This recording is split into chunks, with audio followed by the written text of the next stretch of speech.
Aujourd'hui dans la première d'Animecto, c'est de Nisekoi qu'on va parler. Nisekoi est un manga écrit et dessiné par Naoshi Komi, et en animé est produit par le studio d'animation Shaft. Et ce qui est bien avec ce studio, c'est qu'il réussit son boulot qu'une fois sur deux. Un Bakemonogatari.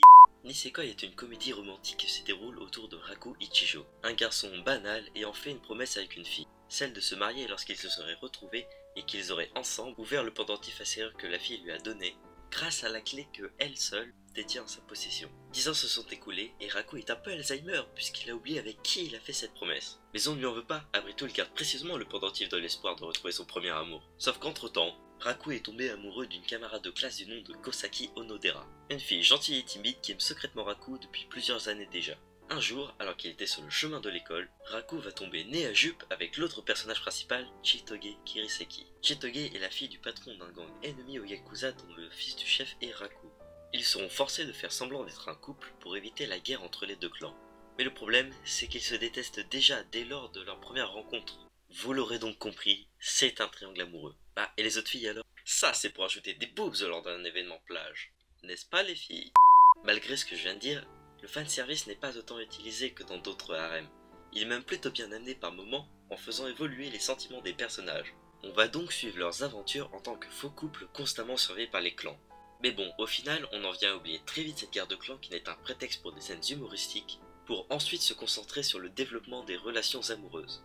Au fil du temps, Raku va développer les sentiments qu'il éprouve envers Chitoge et Kosaki, jusqu'à ce qu'il n'y ait plus de réelle différenciation de préférence. C'est là l'un des points forts du manga.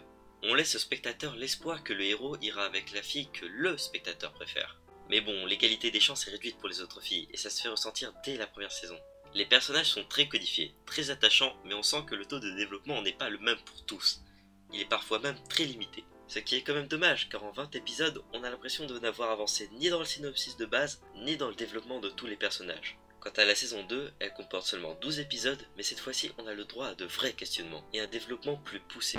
Non, je déconne, c'est toujours pareil. Cette nouvelle saison apporte de nouveaux personnages très vite oubliés et inutiles. Sans déconner, je m'en suis souvenu que parce qu'ils étaient dans l'opening.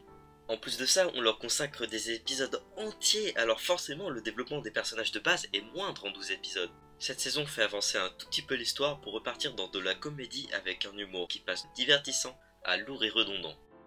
Pour conclure, je dirais que c'est un animé qui tient la route. Les OST sont agréables mais sans plus, et il y a du bon voire très bon boulot pour le studio Shaft, même si beaucoup de scènes sont juste copier-coller sur le manga. En revanche, si vous êtes là pour de la grande romance, vous pouvez passer votre chemin. Pour la saison 1, je donnerai un 6 sur 10, car même si c'est un animé qui travaille peu le fond, la forme est pas mal, surtout mélangée à l'humour que nous propose cette première saison. Et la saison 2, ce sera un 3 sur 10. Pour moi une grosse déception, j'ai fini par la regarder dans le seul but de me foutre de sa gueule.